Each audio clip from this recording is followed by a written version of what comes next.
Ladies and gentlemen, let me tell you something real tonight. Real talk. Life has a way of revealing truths when you least expect it. And one of the hardest truths some people have to learn is this: they lost the best thing they ever had, and they didn't even know it. Narcissists often fail to recognize value until it's gone. That's not just a catchy phrase, it's the very nature of how they operate. When you're caught in a relationship with a narcissist, whether romantic, professional, or even within your own family, you're usually giving from a place of love, empathy, and genuine intention. You show up, you give your time, you make sacrifices, you listen, you care, and you compromise. And they accept all of it like it's owed to them, not once thinking to stop and say, this person is rare. This person is showing me love in a way I don't deserve, but I'm lucky to have it. No, that's not how the narcissist thinks. You see, narcissists are addicted to supply, the admiration, attention, validation, and praise that feeds their ego. They don't see people as partners or equals. They see them as providers of this emotional currency. And as long as you're supplying it, they feel powerful, but that power blinds them. It makes them think the well will never run dry. It makes them believe that your loyalty is permanent, no matter how they treat you. They get comfortable in the cycle of taking without ever pausing to reflect on the value of what they're receiving. To them, your kindness is weakness. Your forgiveness is foolishness. Your consistency is expected, not appreciated. And that's where the tragedy lies, because they never stop to think, what if this person walks away? They don't consider that you might grow tired, that one day you might wake up and realize you deserve more, that all those second chances, all those nights you cried yourself to sleep, all those compromises you made, maybe that was your strength, not your weakness. And maybe, just maybe, that strength will one day help you walk away from them for good.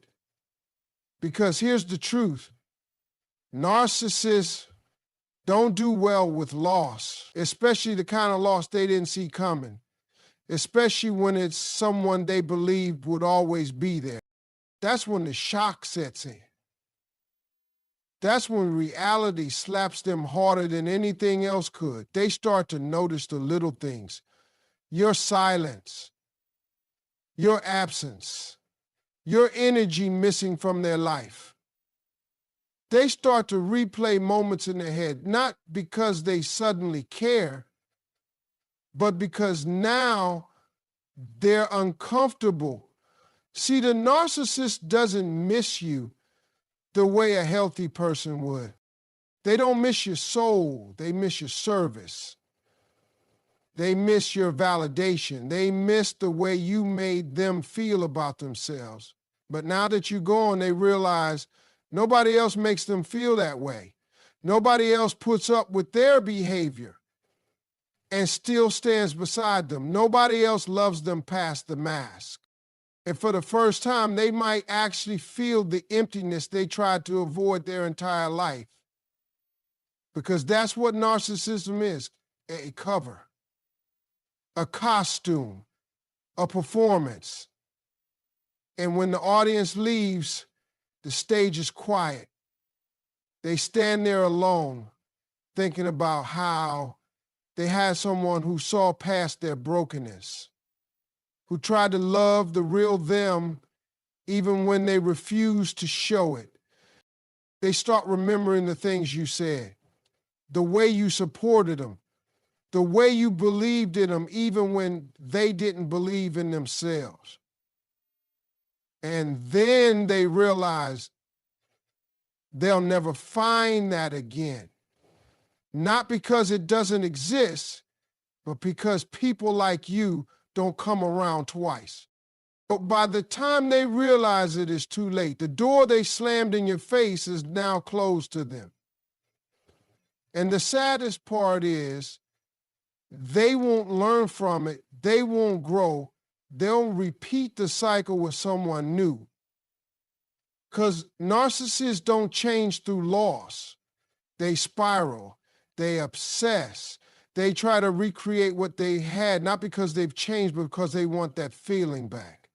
But they won't find it because the truth is they had gold and they treated it like gravel. And once gold is gone, it doesn't return just because someone finally sees its shine.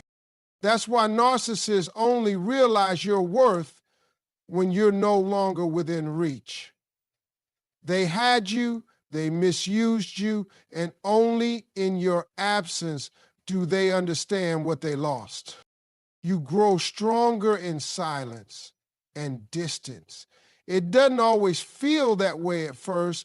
When you step away from someone who made you question your worth, drained your energy, and blurred your sense of self, the silence can be deafening. The space they leave behind can feel heavy, unfamiliar, and even frightening. But that space is where your strength begins to build, piece by piece. You may not recognize it in the moment, but every hour you don't respond, every day you don't go back, every tear you don't let turn into a phone call, you are growing quietly, powerfully, without needing to announce it. When you're tangled in the world of a narcissist, everything becomes noise.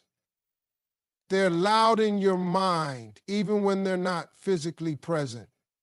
Their voice, their judgment, their manipulation, it takes up space inside you. And when you finally step away, that noise doesn't vanish immediately. It lingers. But silence is not just the absence of sound. It's the beginning of healing. It's where your thoughts can finally breathe. It's where your voice, the one they kept trying to drown out, starts to rise again. There's a kind of strength that comes from not having to explain yourself anymore. You stop trying to justify your boundaries. You stop trying to make someone understand why you deserve to be treated with respect. You stop arguing with someone who never really listened in the first place. And the moment you choose silence over proving your worth, you reclaim your power. Not because you're weak, not because you're giving up, but because you're finally choosing peace over chaos. That silence is not passive. It's active recovery. It's you deciding that your energy is too valuable to waste on someone who never truly saw you. Distance does the same thing. Emotional distance, physical distance, spiritual distance, it all matters. When you're too close to the wrong person, your vision gets blurry. You can't see the situation for what it truly is. But once you step back, things become clearer. You start to notice patterns you ignored. You remember how often you were blamed for things you didn't do. You recognize how exhausted you were from constantly trying to fix what you didn't break. And the farther you get from them, the closer you get to yourself. It's in the distance that your heart begins to mend. You stop chasing closure from someone who was never capable of giving it. You stop replaying every argument, trying to figure out what you could have done differently. You realize that the only thing you ever did wrong was stay too long in a place that kept wounding you. And slowly, without fanfare or applause, you begin to return to yourself. You start to laugh again. You start to sleep better. You start to trust your intuition again. The same intuition they made you doubt. You begin to enjoy your own company listen to your own thoughts, and live on your own terms. You build a life where your peace is no longer negotiable. The narcissist may notice your silence and distance. They may try to break it. They may reach out, pretending to change, using guilt or nostalgia as bait.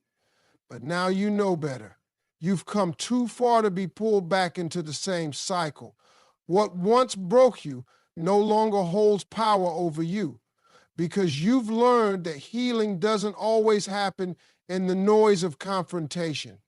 Sometimes it happens when you close the door and walk away without a single word. Sometimes the most powerful thing you can do is not react, not explain, not engage. That's how you grow, not with drama, not with revenge, not by proving a point, but in the quiet strength of knowing you deserve more and being willing to walk toward it, even if it means walking alone for a while. That silence is your shield. That distance is your freedom. And with every step forward, you become more of the person you were always meant to be. Self-worth doesn't need validation. That's a lesson many people don't fully understand until they've been broken down by someone who made them constantly question it. When you've been involved with a narcissist, you often start to rely on their approval for your sense of value.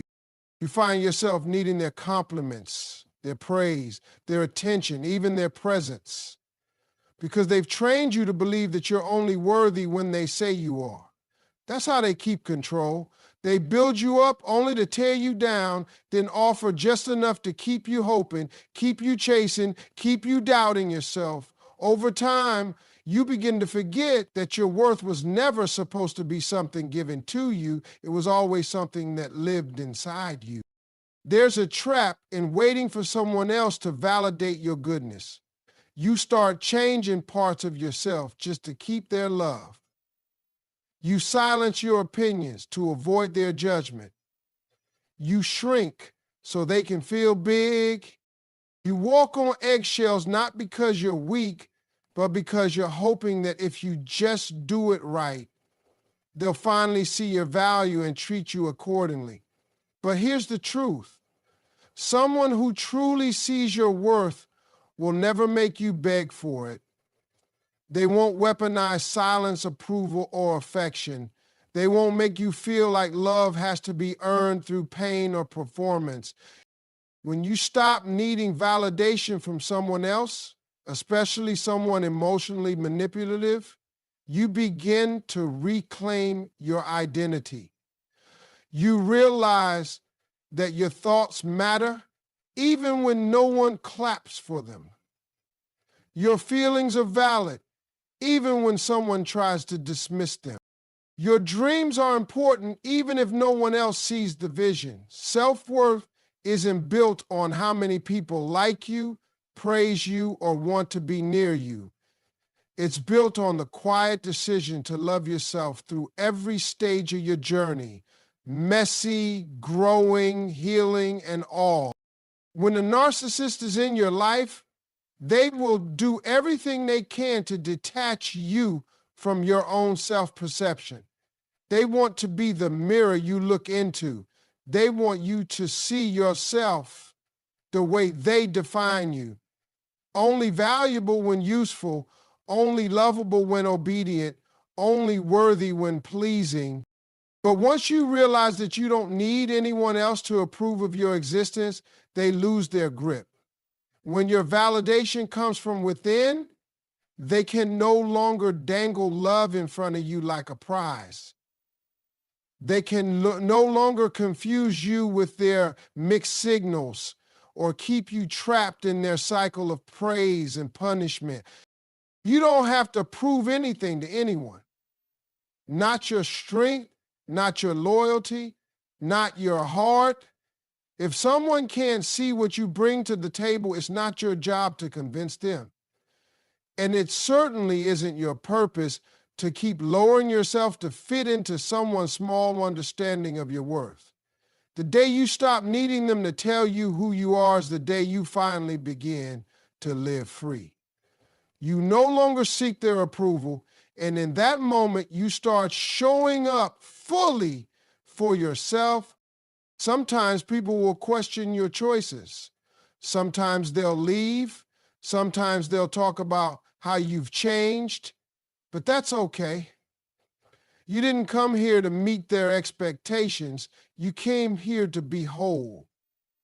You came here to learn, to grow, to rise. And the journey back to yourself begins with the realization that you never needed their permission to be valuable. You are not defined by how others treat you. You are not made more or less by someone else's ability to recognize your beauty, your intelligence, your light. You are worthy because you exist. You are enough because you breathe. And once you understand that, you become untouchable in the best possible way. Not cold, not hardened, but rooted. Rooted in self-respect, rooted in self-love, rooted in the deep, unshakable knowing that you were always enough. Even before they saw it, even if they never do. Their realization is your liberation. For so long, you may have waited for that moment. The moment when they finally see what you meant in their life. The moment they understand what they lost. The moment they acknowledge your love, your loyalty, your sacrifices. And it's natural to want that. After all, you poured so much into them. You gave them pieces of yourself you didn't even know you could give. You held them up when they were falling. You stayed when you had every reason to leave.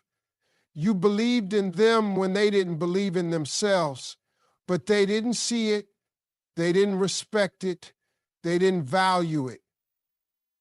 Until now. But here's the shift. When they finally realize what you were to them, you no longer need them to. You've already outgrown the version of yourself that needed their recognition. You've already healed in places they never cared to look. What they see now is a reflection of their own failure.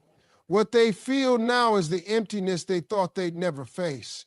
But for you, their realization is not a doorway back. It's a confirmation that walking away was the right thing to do. It's liberating when you no longer have to carry the weight of being misunderstood. When the person who once dismissed you starts to see what you truly were. But your power isn't in their regret. It's in your release. You no longer need to explain why you left. You no longer need to replay old conversations hoping they'll finally get it. You don't need them to feel your pain or validate your decision. Because the moment they see you for what you were, their blessing, their anchor, their peace, it no longer changes your path. It only highlights your strength. They may reach out, they may apologize, they may show signs of change, but you know better now. You understand that your freedom came not when they realized your worth, but when you did. Your liberation began the moment you stopped waiting for closure and became your own source of peace. It started when you chose to let go of the version of them you created in your head, the one who might love you right one day. Because you see it clearly now. If someone only understands your value after causing your pain, they never deserved you to begin with. Their realization may come with sadness, with longing, even with desperation, but that's not your burden to carry. That's not your responsibility anymore. You are not the fixer. You are not the savior. You are not obligated to return just because they finally see what was always in front of them. You've grown in your absence. You've healed wounds that they never even acknowledged. You found yourself in places they never cared to search. There's something incredibly powerful about being seen too late and choosing not to be seen again. That's not cold. That's not revenge. That's self-respect. You are not here to keep teaching someone how to love you. You are not here to be appreciated only after you're gone. You are not a lesson. They lost someone real, and that loss is theirs to sit with. You, on the other hand, are free from the emotional tug of war, free from the cycle of being praised one moment and punished the next, free from having to shrink so someone else could feel big. Their realization did not free you, you freed yourself. But their awareness serves as a reminder of just how far you've come. It's the silent confirmation that your intuition was right, your boundaries were necessary, and your departure was strength, not weakness. So let them realize it. Let them feel the emptiness. Let them sit in the silence that you once sat in alone. Because now you walk in peace. You speak with confidence. You live in truth. And you no longer need to be seen by the eyes that once looked right through you. Their realization was never the goal. Your liberation always was. Healing is not about revenge. It's about rediscovery. When someone deeply hurts you, especially someone you trusted, someone you love with your whole heart, there's a part of you that craves justice. You want them to feel what they made you feel. You want them to hurt the way you hurt, to cry the way you cried, to feel empty the way they left you. That desire is human, it's real, it comes from a place of pain that hasn't yet found peace. But true healing doesn't grow in the soil of revenge. It grows in the quiet, steady process of remembering who you were before they tried to rewrite your story. You don't heal by watching them fall apart. You heal when their actions no longer shake your soul. You heal when your happiness isn't attached to whether they suffer consequences or not. Because revenge might feel good in the moment, but it keeps you tied to the very thing you're trying to move on from. It's like drinking poison and hoping the other person feels it. It gives them too much power. Healing, on the other hand, takes that power back. It doesn't come with loud declarations or angry messages. It comes in stillness, in reflection, in the day-to-day rediscovery of yourself. When you're wrapped up in a toxic relationship, especially with a narcissist, you lose touch with yourself. You stop recognizing your own voice. You question your instincts, your decisions, your feelings. You forget what brings you joy. You forget what makes you laugh. You forget what it feels like to move through the world without the weight of manipulation on your back. Healing is the slow return to that version of you, the one they tried to erase, the one you buried to survive, the one who still exists underneath all the hurt. Every step you take back to yourself is a step away from them. Every moment you spend doing something that brings you peace. Every time you speak your truth without fear. Every time you show yourself compassion instead of shame. That is healing. That is rediscovery. You begin to see the light in your eyes again. You begin to feel steady in your own presence. You realize you don't need to be rescued or avenged. You just need to be you fully and freely. Revenge is a reaction. Healing is a decision. It's choosing to no longer be defined by what someone else did to you. It's refusing to live in the shadow of someone who couldn't love you properly. It's waking up and deciding that your life is bigger than that heartbreak, that betrayal, that disappointment. And here's the beautiful part. When you heal, you don't just find the old version of you.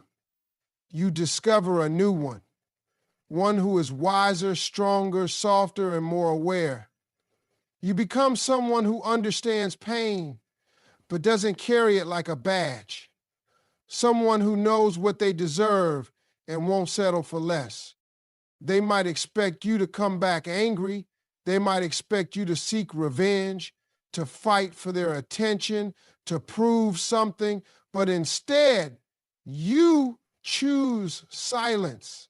You choose growth. You choose yourself. That's what they never expected. And that's where your power lives. Not in trying to make them pay, but in becoming someone they can no longer reach. Healing is a quiet rebellion. It's a refusal to be defined by damage. It's the courage to say, this hurt me, but it will not shape the rest of my life. And slowly, as you rebuild, you realize that your story is not about what they did to you. It's about how you rose after it. Not to prove them wrong, but to prove to yourself that you were always right to walk away. That rediscovery, that's your real victory. That's the kind of healing that doesn't need revenge because it already won. You were never hard to love. They were just incapable of loving you right. That's the truth many people take years to understand, especially after dealing with someone who constantly made them feel like too much or not enough. Narcissists have a way of twisting love into a weapon. They make you believe that your emotional needs are unreasonable, that your standards are impossible, that your desire to be seen, heard, and cherished is somehow a burden. But the truth is, you weren't asking for too much. You were just asking the wrong person. The right love doesn't make you shrink. It doesn't make you question your worth.